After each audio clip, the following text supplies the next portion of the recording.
Nous voilà de nouveau avec l'homme qui doit se connaître, qui doit se découvrir et qui doit devenir dans sa conscience lui-même l'univers.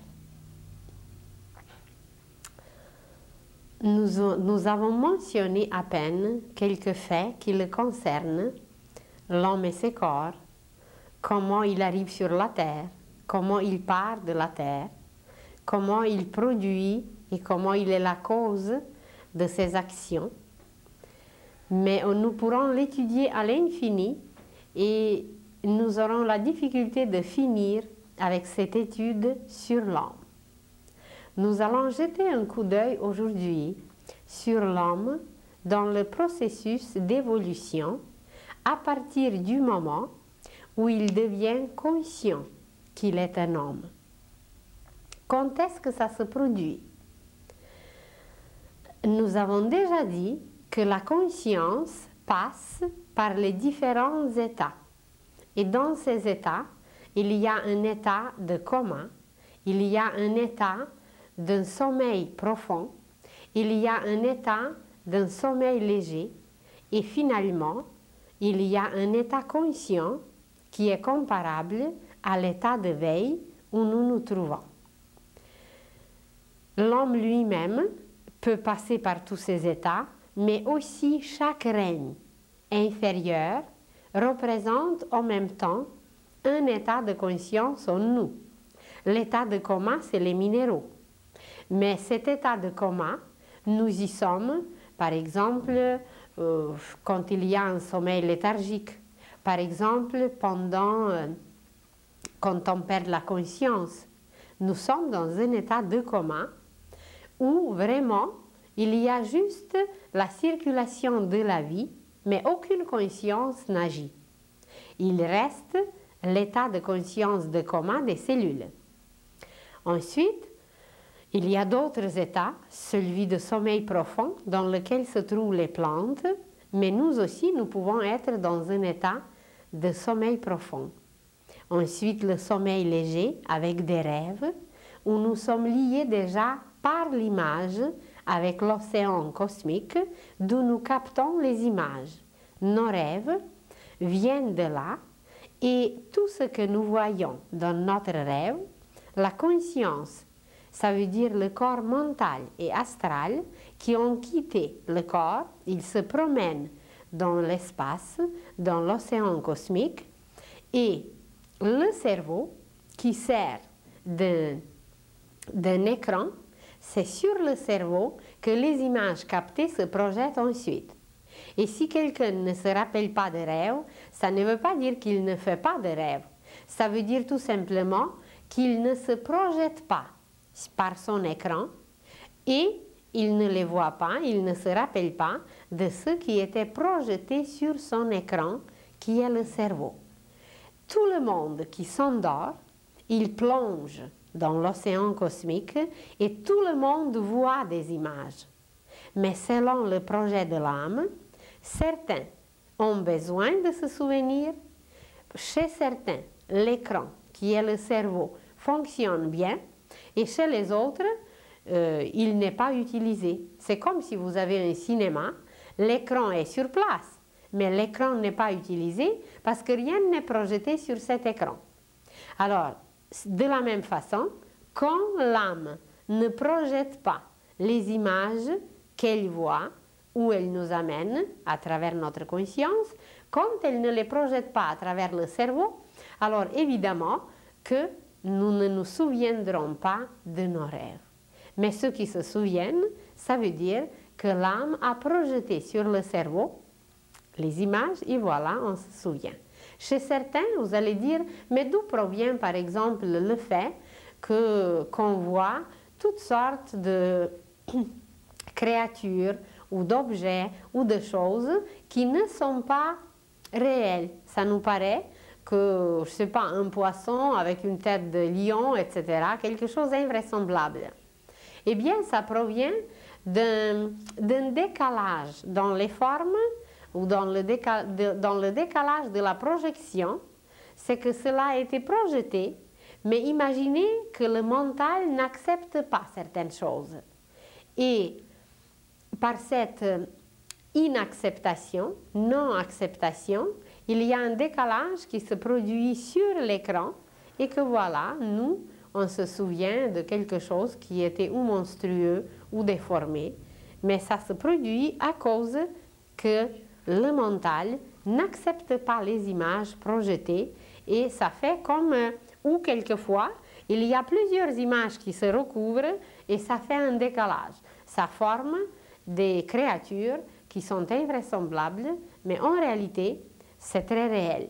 Et en plus, d'ailleurs, nous ne connaissons pas le monde astral. Et dans le monde astral, il y a toutes sortes de créations, toutes sortes de créatures que nous pouvons rencontrer et que nous ne les connaissons pas. Et ça peut nous paraître aussi quelquefois bizarre. Et alors, pour la première fois, l'homme est devenu conscient de lui-même. Ça veut dire que sa conscience s'est éveillée. Et nous avons déjà dit qu'est-ce que c'est que la conscience? C'est une science intérieure. Si vous décomposez ce nom, si vous écrivez C-O-N, qui est le préfixe latin, qui veut dire avec, et science, alors tout ce qui va avec cette science intérieure accumulée, acquise, et cette science intérieure forme une conscience. Autrement, pour dire qu'on est conscient ou pas conscient, être conscient, ça veut dire se rendre compte. Quand nous nous rendons compte que nous sommes un être humain, eh bien, c'est que nous sommes conscients. Et si nous ne nous rendons pas compte, eh bien, nous sommes inconscients.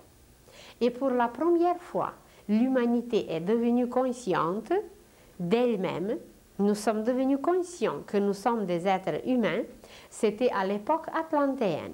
L'humanité a vécu sur un continent très vaste qui était étendu dans le Pacifique d'aujourd'hui, où les conditions étaient très favorables, l'atmosphère était très chaude, on vivait au sein de la nature, l'homme à peine apprenait à marcher, l'homme à peine apprenait à maîtriser ses mouvements, car auparavant, tout notre corps, surtout notre système osseux, il n'était pas encore complètement solidifié. Et voilà, c'est sur cet continent que l'homme a appris à marcher, que l'homme a appris à se maîtriser au niveau physique, et c'est là que nous sommes devenus conscients de nous-mêmes, que l'homme, c'est un être qui peut réfléchir, qui peut agir, qui peut sentir, et c'est à partir de cette époque lémurienne, à peu près de sa moitié, que nous sommes devenus conscients que nous sommes les êtres humains.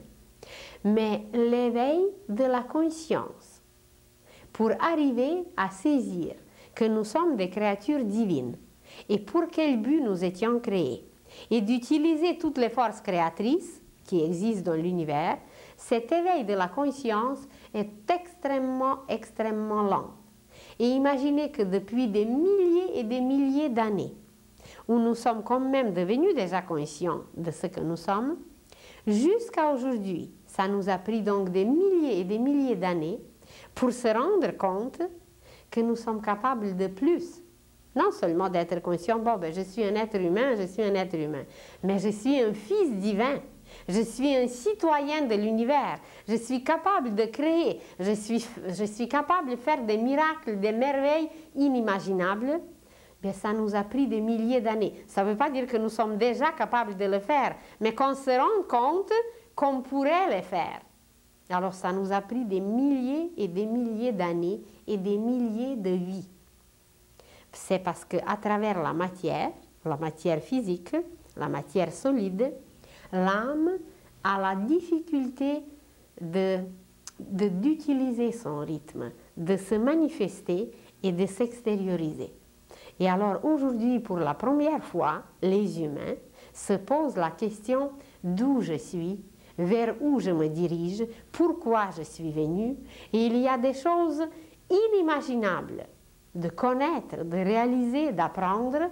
Et nous sommes encore, avec toutes nos inventions déjà et avec tout notre progrès apparent, nous sommes encore au niveau cosmique comme des enfants.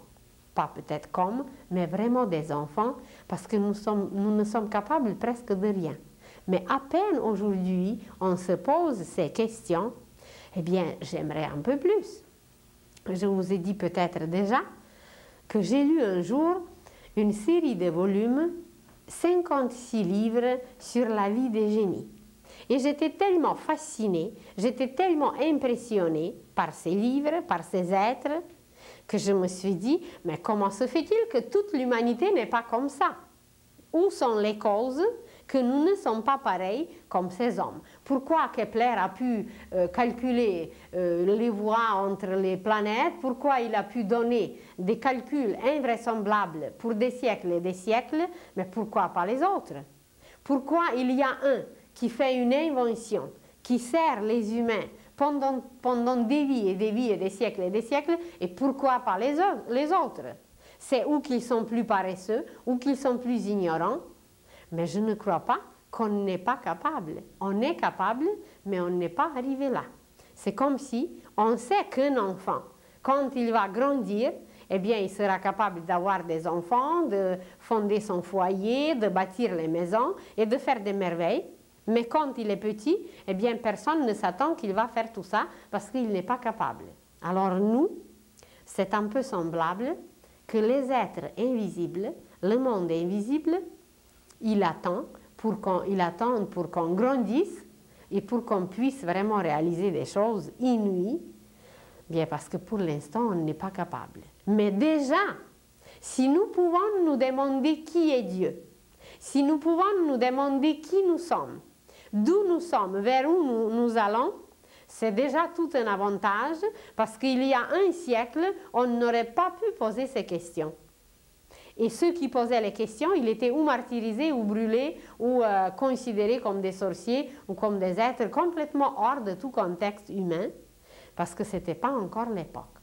Mais comme les courants du Verseau sont extrêmement puissants, comme ils nous apportent des énergies nouvelles, d'une puissance irrésistible, alors dans notre conscience, qui est liée à la pensée, qui est liée à la philosophie, qui est liée à la science, mais pas la science physique, sur les souris, sur les maringouins ou sur les crapauds, mais une science éternelle, une science qui s'appelle la science initiatique.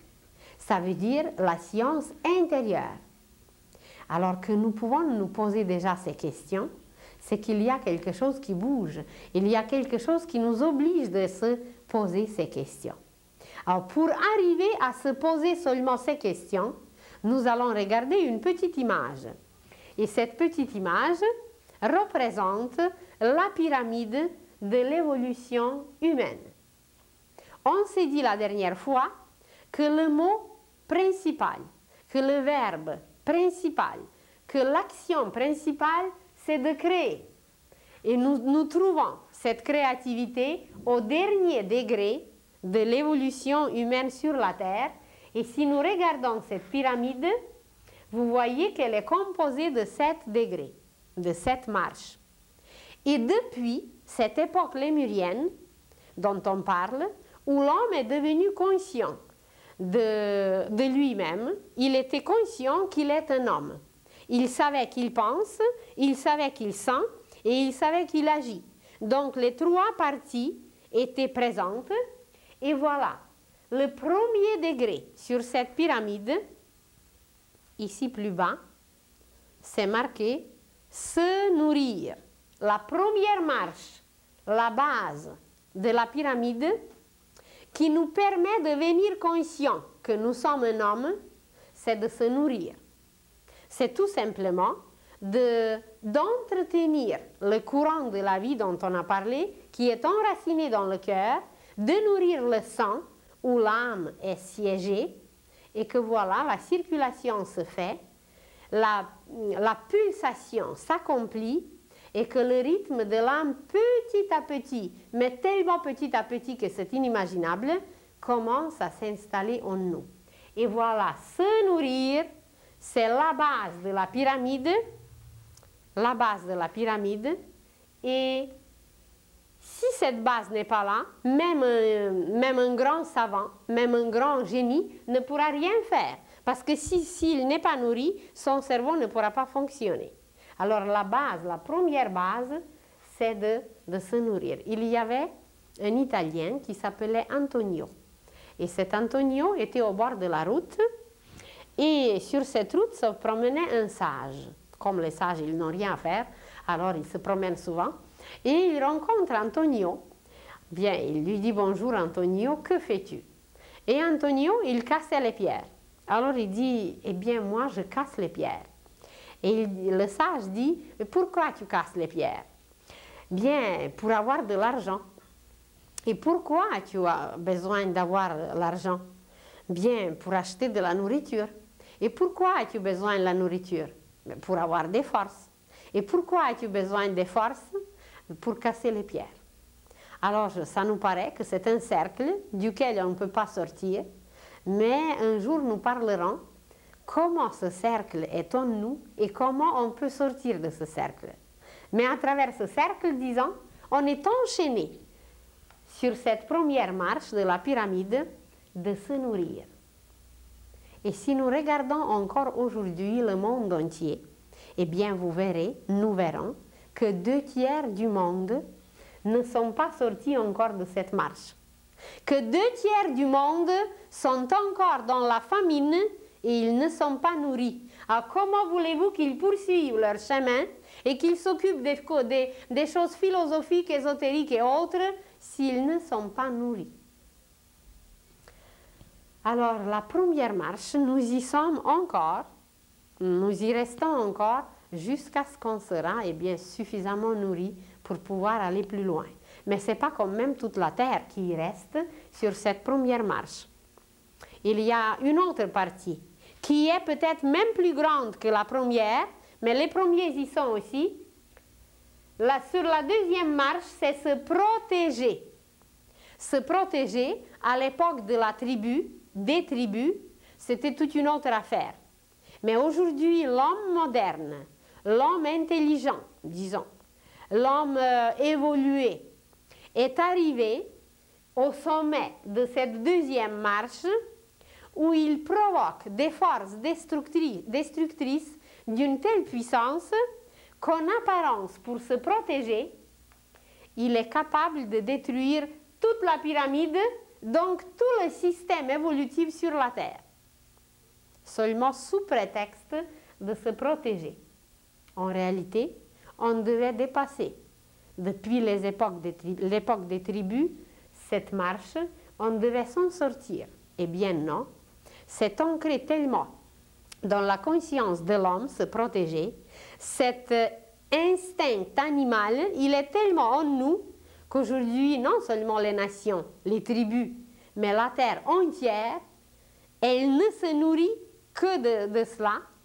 Les uns veulent se protéger contre les autres, même on commence à se protéger contre les extraterrestres, et que voilà, la majorité des humains est encore sur la deuxième marche, se protéger. Et toutes les guerres, et toutes les armes, et tout ce qui existe sur ce niveau, et je me demande si ce n'est pas une des causes que la plupart ne sont pas sortis encore de la première marche, ça veut dire à cause des armes et des canons et des bombes, qui demandent quand même les moyens de les faire, c'est que les humains ne peuvent pas se nourrir, parce qu'on les prive de l'essentiel pour se protéger.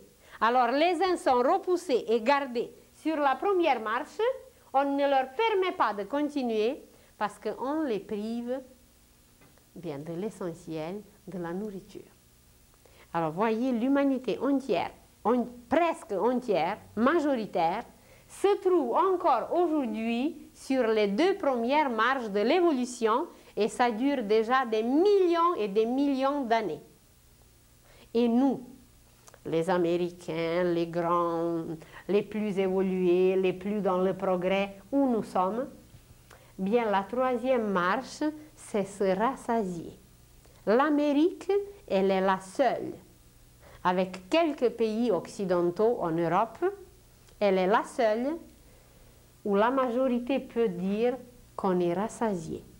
Et non seulement on est rassasié, il y a une toute petite minorité, c'est très peu, mais c'est quand même là, ici, qui sont montés encore plus haut, c'est de vivre dans le luxe matériel. Vivre dans le luxe matériel, c'est la 4e marche, mais c'est une minorité tellement minuscule, vivre dans le luxe matériel tellement minuscule que on ne peut même pas comparer avec le reste, parce que la majorité, c'est se nourrir et se protéger. Et puis, un tiers, où l'Amérique du Nord surtout, est majoritaire, absolument majoritaire, c'est se rassasier. On est rassasié ici. Et il y a une toute petite partie, très minuscule, qui est arrivée un peu plus haut, c'est de vivre le luxe matériel, qui peut être vu d'ailleurs seulement en Amérique. C'est 3 voitures dans la cour, 3 chalets à la campagne, 3 télévisions à la maison, et puis beaucoup d'autres choses qu'on abuse, qu'on gaspille. Tous les cadeaux, la moitié des cadeaux qu'on a reçus à Noël, le lendemain c'est dans la poubelle. Alors c'est ça, c'est le luxe matériel, c'est les abus. Et je me demande si ce n'est pas aussi un peu au détriment de ceux qui souffrent, de ceux qui n'ont pas et de ceux qui sont dans les privations. Et cette partie qui vit dans le luxe matériel, ce n'est même pas 5% de la Terre. Alors, vous vous rendez compte que 90, 95 ou même plus, eh bien, c'est 3 autres marches. Alors, on n'est même pas arrivé à la moitié. La majorité n'est même pas arrivée à la moitié. On reste sur les marches d'en bas, à la base de la pyramide, et 2 tiers du monde à la première marche. Et la Terre entière à la 2e marche par le fait de produire les armes sous prétexte de se protéger. Mais de se protéger contre qui? Dieu seul sait, contre soi-même. Alors, pendant tous ces degrés, évidemment, aucune question d'origine, d'où nous sommes, où nous nous dirigeons, vers où nous allons, évidemment, on n'a ni le temps, ni le cerveau libre, ni les moyens, ni l'intelligence de se poser une question, bien, pourquoi nous sommes ici, pourquoi c'est ainsi, on ne peut pas s'occuper de la philosophie, des sciences initiatiques et d'autres choses si nous nous trouvons sur ces marches. Pour se poser ces questions, il faut arriver à la marche suivante, qui est la 5e, et c'est sur cette marche, sur ce degré, qui se trouve la science, la philosophie, mais intérieure. Ce n'est pas de s'occuper des souris dans un laboratoire. C'est une science intérieure, c'est ce dont on dit la conscience. La science intérieure qui nous permet de se poser des questions existentielles, des questions qui nous mènent à une réponse universelle, qui nous mènent aux lois universelles et qui nous mènent à changer complètement la façon de vivre. Et c'est seulement sur cette 5e marche que nous devenons des êtres raisonnables et que l'intelligence, qui n'est pas l'intellect, l'intelligence, c'est l'âme, c'est la propriété de l'âme. Et l'intellect, c'est le mental, c'est la propriété du mental. Alors que l'intelligence intérieure, l'intelligence de l'âme, commence à se diffuser, à se manifester, et qu'un être peut devenir un serviteur. Vous prenez Mère Teresa. Elle n'est pas riche. Elle n'est pas, je ne sais pas, quelque chose à part. Elle est une femme en apparence la plus ordinaire. Mais intérieurement, elle est extraordinaire parce qu'elle vit sa science intérieure, sa conscience, et elle vit sa philosophie, une sagesse si vous voulez. Et puis, bien, elle est parvenue peut-être jusque-là. Vous prenez Padre Pio, qui était un être exceptionnel, qui n'était pas un grand scientifique extérieur, mais qui possédait une puissance que le Vatican entier ne savait plus quoi faire avec lui, qui guérissait comme ça, comme Jésus, qui avait les stigmates sur les mains et que la science n'arrivait pas à comprendre comment se fait-il que voilà, ça saigne, ça ne s'affecte pas, et puis c'est toujours là, les plaies sont toujours là, et puis voilà, c'est comme ça. Et dès que la foule était un peu trop serrée autour de lui, hop, il se soulevait et il lévitait au-dessus de la foule. Ce sont des choses que la science extérieure ne peut pas encore expliquer. Mais la science intérieure, elle le reconnaît, elle a une foi, et c'est une évidence que voilà, des choses comme ça existent dans notre monde, dans notre siècle, au sein de l'Église. Il y a d'autres choses qu'on peut mentionner qui existent déjà. Au Vatican, il y a un prêtre jeune qui a inventé un appareil, parce qu'il est aussi dans cette science. Il a inventé un appareil qui capte les ondes du passé. Vous regardez à la télévision une émission qui a été enregistrée pendant les Jeux Olympiques. Ça fait déjà des années que c'était enregistré. Comment se fait-il qu'on peut la regarder 15 ans après? Ah, ben vous allez dire parce qu'il y a une cassette, il y a quelque chose là que c'est gardé dans les archives. Ben pourquoi dans la nature ça ne serait pas la même chose? Pourquoi la pièce du théâtre ou les Jeux Olympiques à Olympe même, d'où ça provient? Pourquoi vous croyez que là il n'y a pas de cassette enregistrée quelque part et classée avec des classeurs inimaginables que personne jamais ne pourra se tromper? Ben, il y a des classeurs et des archives ailleurs aussi. Alors ce jeune prêtre qui est rendu peut-être à ce degré, il a inventé cet appareil et que voilà, l'appareil peut capter la vie de Jésus, qui était d'ailleurs filmé et que c'est gardé très précieusement dans une cave vitrée, blindée, je ne sais pas quoi, avec la vitre anti-balles, parce que les humains sont encore se protéger et puis ils vont s'accaparer de tout ça pour le détruire. Alors, imaginez que déjà un appareil pareil existe et que voilà, on peut l'utiliser. Mais on n'est pas prêt. On est comme des enfants qui se bagarrent et qui sont capables de tout détruire. Bien parce qu'on veut se protéger, parce qu'on n'est pas rassasié. On est encore là, sur l'inférieur, et qu'il y a déjà quelques êtres qui sont parvenus à cette philosophie et à cette science intérieure et qui reconnaissent qu'on est des enfants de l'univers, qu'on est capable d'utiliser les richesses qui sont déposées en nous, qui sont déposées ailleurs, et seulement avec cet appareil, mais on peut, toutes nos valeurs et toutes nos philosophies extérieures, on peut tout réduire en poussière en montrant, parce que ce n'est plus un secret, ça a passé même dans les journaux, qu'ils ont regardé les pièces de théâtre jouées à l'époque de Socrate, qu'ils ont filmé, qu'ils ont vu la vie de Jésus. Bien, on filme. Le film captait des vraies archives universelles. Eh bien, imaginez que c'est déjà sur la terre.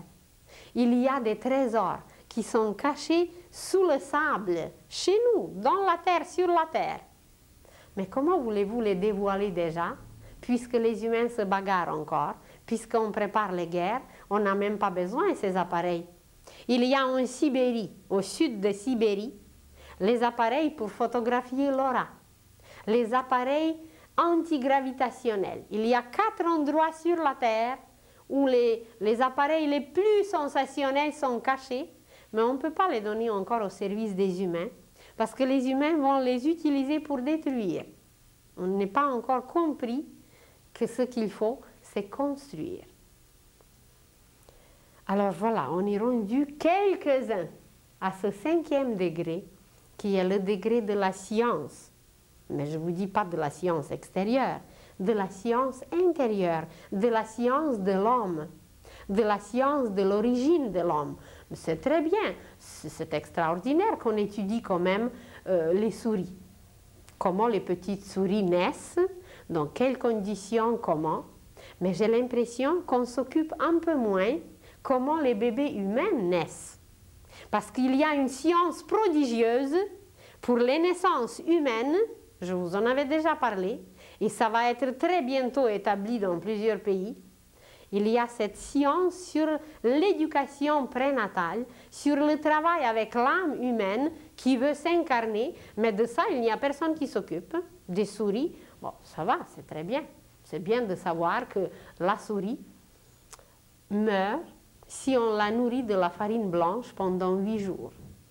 C'est extraordinaire. Mais alors, pourquoi on nourrit les humains avec la farine blanche? Si la souris meurt, ça veut dire qu'il y a en nous aussi quelque chose qui meurt. Mais la conclusion n'est pas encore tirée. J'espère qu'elle va être bientôt tirée et qu'on ne nourrira plus les humains avec la farine blanche et ce qui est le meilleur, on donne aux pourceaux. Mais on fera l'inverse. On prendra le meilleur pour nous et puis le reste, ben, on donnera là où il faut. Alors, c'est seulement après ce 4e degré où l'homme était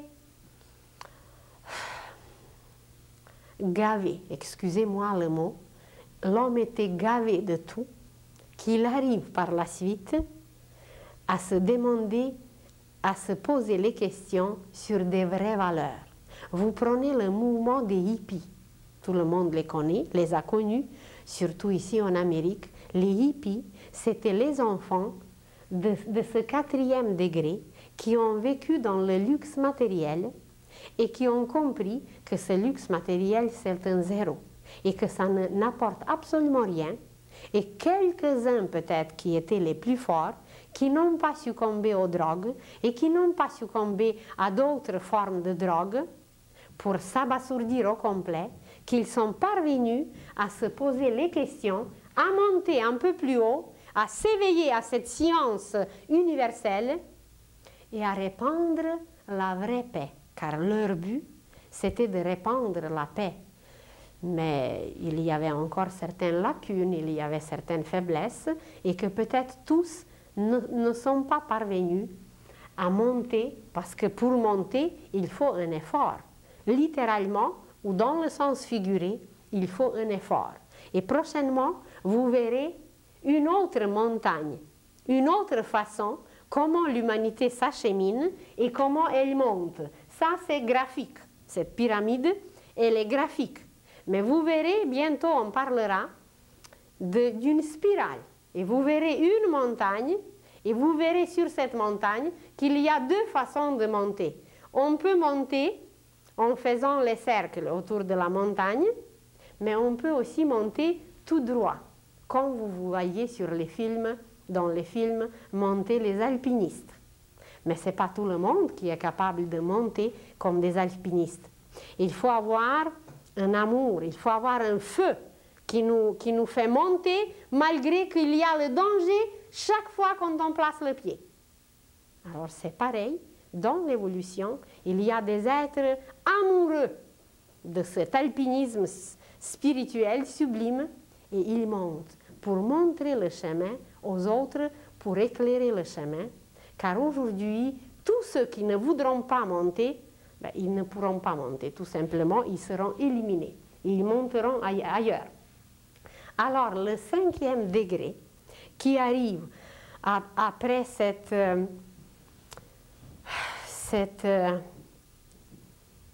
qu'on était rassasié vraiment de tout ce qui est matériel. On a vécu dans une surabondance, comme ici en Amérique. Vous le savez peut-être, la plupart, que je viens de Russie.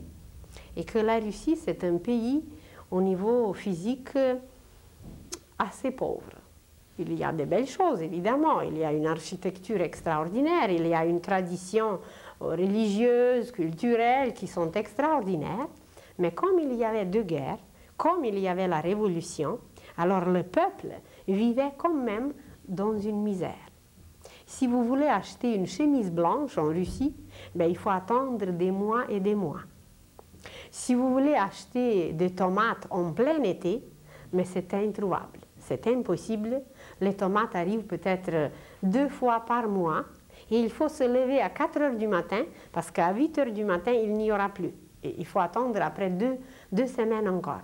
Alors, comme j'ai vécu là, j'ai un peu la possibilité de comparer.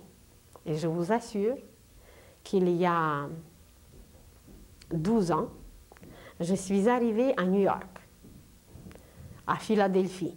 Et j'ai visité les plus grandes villes de l'Amérique et j'étais stupéfaite, j'étais suffoquée de tout ce que j'ai vu en Amérique. Je me suis dit, je ne connaissais pas encore la spiritualité, je ne connaissais pas encore toutes ces sciences, la réincarnation, rien de ça. Mais je me suis dit, qu'est-ce qu'ils vont attirer sur eux? Parce que j'ai vu le pain dans la rue. J'ai vu, bon, c'est arrivé déjà avant, j'ai vu les pieds sur la table. En Russie, la table est sacrée. On peut placer seulement le pain, les mains, puis les ustensiles, les assiettes. Même à nous, aux enfants, les parents étaient extrêmement stricts avec la table. Et aujourd'hui, à travers la science initiatique, on apprend que la table, c'est l'autel. À la maison, dans une maison, c'est l'autel. Et quand j'ai vu, je vous assure, vous pouvez passer 2 rues en Amérique et vous ramassez, si vous avez un appartement vide, vous allez tout ramasser pour votre appartement, le meubler, et puis vous allez avoir mangé pour 2 semaines. Des sandwichs dans la rue, des fruits dans la rue, mais comme ça, une pomme. Il y avait quelqu'un à croquer une fois, et puis une pomme jetée. Et vous faites quelques pas, vous trouvez une cuillère, vous faites quelques pas, vous trouvez la glace, la crème glacée fondue, encore quelques pas, vous trouvez la moitié d'une boîte remplie de biscuits. Un peu plus loin, vous trouvez un tapis qui était jeté, mais un tapis qu'en Europe, il peut servir encore des années. Bon, c'est leur affaire évidemment, mais c'est choquant pour un Européen de se comporter de cette façon, surtout envers le pain. C'est inimaginable. Alors, qu'est-ce qu'on va attirer avec ce comportement? Je ne sais pas. De toute façon, il y a d'autres qui s'occupent de ça. Mais je vous dis seulement que c'est un pays d'une surabondance. Et comme par la suite, je suis venue au Canada, la situation au Canada, elle est un tout petit peu meilleure. Il y a un peu plus de respect envers les choses sacrées, envers les choses divines. Il y a un peu plus de respect, il y a un peu plus de sens de l'amour ou le sens du sacré. Et mes parents présentement vivent en Tchécoslovaquie. Et comme ça, je leur écris un peu que c'est un pays béni. Je dis que c'est un pays inimaginable, que vous avez, pendant 20 ans, moi, je n'ai jamais vu des bananes. J'ai vu une fois, pendant 20 ans, des oranges.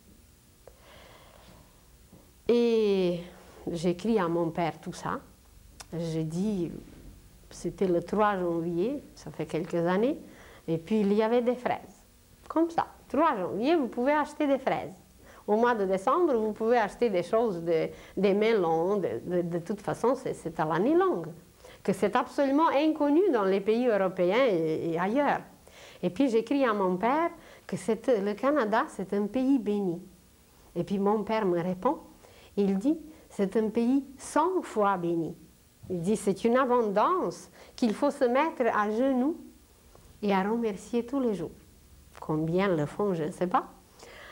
Alors, voilà, parce que c'est le pays qui est arrivé à ce degré, 4e degré, et c'est de ce degré qu'il va monter au 5e, et ce n'est pas pour rien qu'au Québec, il y a un éveil spirituel, peut-être un des plus grands au monde. Et il y a des êtres d'une spiritualité tellement élevée qu'on n'a aucune idée, qui se sont prononcés sur Québec et qui ont dit que le Canada va devenir le pays le plus spirituel au monde. C'est qu'il y a probablement des conditions très favorables, qu'il y a des êtres qui veillent sur ce pays. Nous parlerons bientôt de la structure de l'univers et vous verrez qu'il y a une correspondance entre le Canada et la structure de l'univers. Ce sont des choses inouïes.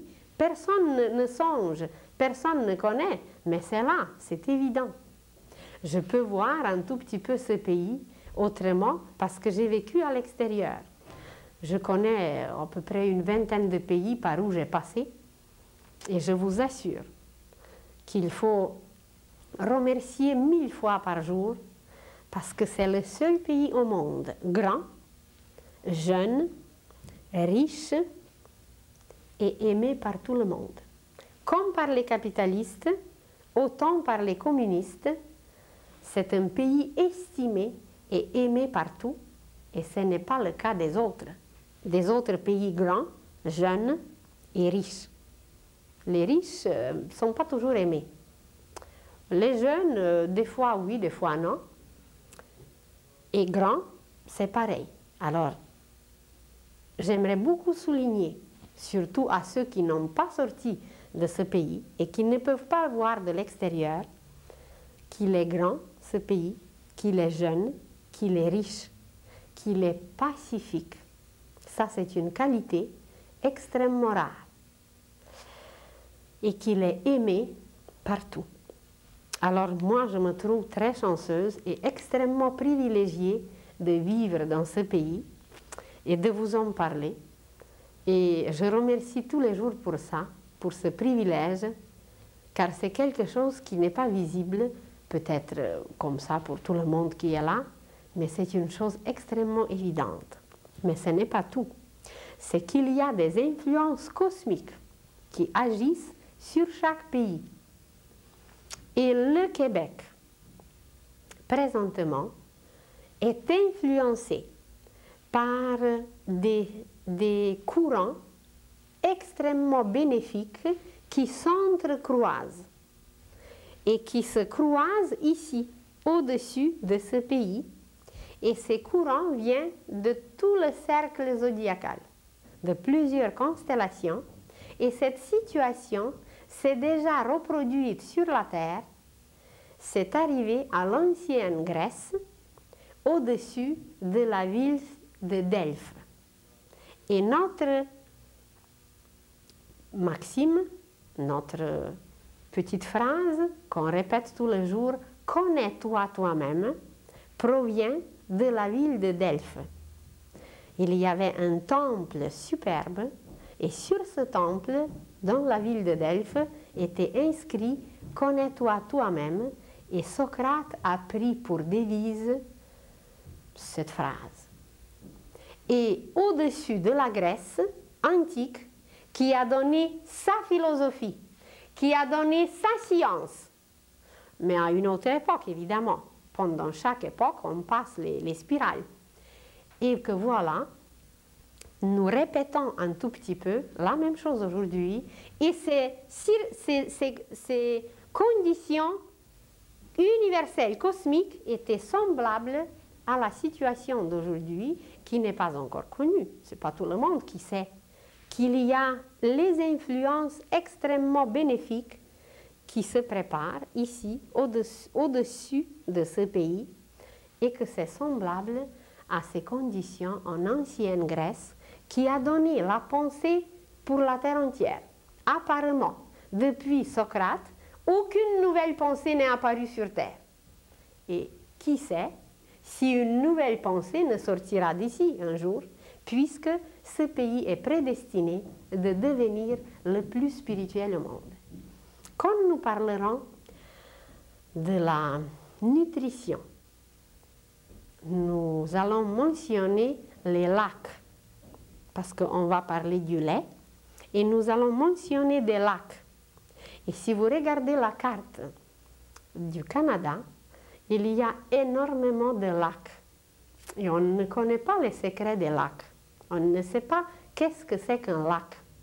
S'il y a un lac au Tibet, c'est un endroit sacré, parce que les prophètes, les clairvoyants, les oracles, les lamas, ils viennent auprès d'un lac pendant la pleine lune et en regardant le lac, ils lisent l'avenir. Parce qu'un lac, c'est le troisième œil de la terre. On n'a pas encore parlé du troisième œil, on n'a pas que deux yeux. On a un troisième et un autre, on a plusieurs yeux. Alors, un lac, c'est le troisième œil de la Terre parce qu'il laisse passer la lumière. Et quand nous parlerons du centre de la Terre, qui s'appelle Agartha, on ne sait pas, peut-être cette lumière traverse les couches terrestres et à travers le lac, elle passe pour nous rejoindre et comme tout parle, comme tout est riche, et voilà, à travers cette lumière qui passe, on peut lire l'avenir. Qu'on sait lire en Orient, mais qu'on ne sait pas lire en Occident. En Orient, pour trouver un lac, il faut monter et monter et monter et monter. Mais si vous faites quelques pas, et le lac est là, mais on ne sait pas quoi faire avec. On ne sait pas lire, on ne sait rien. Alors imaginez combien de lacs il y a dans ce pays béni, 100 fois béni, parce que l'eau c'est la bénédiction aussi. On est dans une surabondance naturelle et autres, nourriture, nature, tout ce que vous voulez, mais on ne sait pas apprécier. On ne sait pas quelle richesse on foule et puis on n'a aucune idée. Alors on apprendra à nos enfants, dans les écoles très récemment, très prochainement, on apprendra de lire la nature, de lire tout ce qui est inscrit partout, dans une fleur, dans un papier, parce qu'il provient d'un arbre. Ça veut dire qu'il peut chanter, il peut nous raconter l'histoire de l'arbre. On apprendra aux enfants de contacter la nature. On apprendra aux enfants de devenir des scientifiques et des philosophes intérieurs. Parce que nos enfants, c'est sûr et certain, qu'ils iront à ce 5e degré et qu'ils deviendront par la suite, le 6e, les génies. C'est une voie, c'est un chemin inévitable pour toute la race humaine, pour tout être humain. Et si nous nous bagarrons encore au 2e degré, ben c'est qu'on est ignorant, c'est qu'on est, je ne dirais pas d'autres mots parce qu'ils ne sont pas jolis, mais au moins on s'arrête là, qu'on est ignorant et qu'on ne connaît rien. Et au lieu d'ouvrir les yeux, on se ferme au complet et on ne veut rien. Parce qu'on se croit déjà au sommet du monde. Alors le sommet, ça va être le 7e degré, après que tout être humain a réalisé le génie intérieur. Nous parlerons un jour de cette puissance de génie. Elle est en nous, en chacun, comme il y a dans chaque petite graine que vous prenez dans votre grenier, il y a une puissance de croître. Vous le placez dans le sol et voilà, la petite graine commence à s'imbiber des forces et la première chose qui se produit, c'est une confusion. Si les scientifiques savaient parler aujourd'hui à la sémence, eh bien, ils constateront que ce qui se produit, c'est la confusion. Et si nous regardons la société aujourd'hui, il y a beaucoup de choses très confuses parce qu'il y a une germination. Il y a quelque chose de nouveau qui va éclore, qui va être propulsé. Et en apparence, ben, c'est une confusion, ce n'est pas intéressant, mais il faut passer à travers, il faut regarder dedans et voir ce qui se passe. Et quand cette germination se produit, c'est la puissance de génie qui vient d'éclore pour créer. Et de ce 6e degré de génie, on monte au 7e, qui est la créativité. Et la créativité, c'est quand une plante a atteint la surface du sol et elle a rejoint le soleil. Un être dans sa conscience, quand il est sorti de son obscurité intérieure, quand ça s'est éclairé devant ses yeux, alors il est dans la créativité, il est au soleil et il monte, comme un arbre, comme une plante. Mais avant d'y arriver, eh bien là, on est encore au sous-sol, au plus profond du sol, et on se bagarre, et on est dans l'obscurité, et puis on ne sait pas qu'au-dessus de notre tête, il y a du soleil, et c'est merveilleux, et c'est le printemps éternel. Alors voilà, très brièvement, ces degrés par lesquels inévitablement, il n'y a pas d'autre chemin, on peut stagner, évidemment. On peut rester dans les marécages, de ces degrés inférieurs autant qu'on veut. Encore des millénaires. Et il y en a sur Terre présentement, la majorité qui va encore patauger dans cette boue de ces degrés, qu'ils vont se encore bagarrer, mais ça ne sera pas sur Terre, ça sera ailleurs. Mais d'autres qui sont arrivés à cette clairière, qui ont perçu le soleil, eh bien, ils se dirigeront comme une plante. Il n'y a rien qui peut l'arrêter, il va monter et c'est tout. Et que voilà, de ce 5e degré, de cette force intérieure, on va pousser pour devenir toute la Terre. Tous les êtres sur la Terre deviendront d'abord génies, ou cette puissance qui nous fait grandir, va vraiment nous faire grandir, devenir génie, jusqu'à la création, jusqu'à la créativité qui va être exprimée pleinement, avec un potentiel plein. Alors voilà, c'est à nous encore. Ce qui est le plus extraordinaire, c'est qu'on nous laisse libres. Encore le mot libre. On nous laisse libres de bien vouloir monter, de bien vouloir continuer, ou de patauger autant qu'on veut, dans la souffrance, dans la misère, dans tous ces degrés inférieurs, de se bagarrer, de faire tout ce qu'on veut, et jusqu'à ce qu'on veut, jusqu'à ce qu'on a assez. Et quand on a assez, eh bien on monte. Et quand on a assez un autre degré, eh bien on monte encore. Et on monte encore, et vous allez dire, mais qu'est-ce qu'il arrive quand on va monter jusqu'au sommet? Ben, c'est qu'il y a une autre pyramide qui commence. Une pyramide inimaginable, une pyramide, ici c'était la Terre, et bien là, ça va être le système solaire. Il y a encore une base, évidemment. Il y aura encore à se nourrir, mais ce n'est plus des racines. Ce n'est plus de se casser les ongles pour avoir quelques racines et de se bagarrer avec la tribu voisine pour avoir quelques mètres de terre de plus. Ça va être, je ne veux pas vous décevoir, ça va être encore une bagarre, mais de lumière et d'amour. Ça va être un amour au niveau du système solaire. Ça va être encore une nourriture, mais la lumière. Il y a quelque temps, ma fille, qui avait 4 ans et demi, elle me pose la question, elle dit « Maman, qu'est-ce que le ciel mange ?» On était dans la rue, je ne m'attendais pas du tout à une question pareille. Bien, je dis « Regarde, toi, tu bois du lait. La voiture que tu vois ici, elle boit l'essence. Eh bien, le ciel, il boit la lumière. » Alors, ma réponse était assez satisfaisante, j'étais fière un peu de moi.